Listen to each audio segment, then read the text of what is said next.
केलेला आहे। कुठल्या संसदीय समितीवर मला काही कल्पना नाही।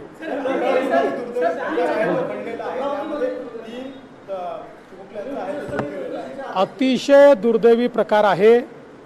उच्चस्तरीय चौकशीचे आदेश तर दिलेच आहेत, पण सातत्याने जे NICU असतात त्याच्यामध्ये आपण फायर ऑडिट करत असतो।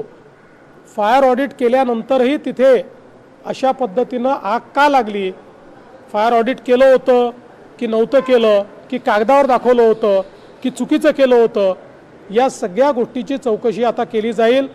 आणि अशा पद्धतीनं चिमुकल्यांचा जीव घेण्याकरता जे जबाबदार असतील त्यांच्यावर अतिशय कडक कारवाई केली जाईल।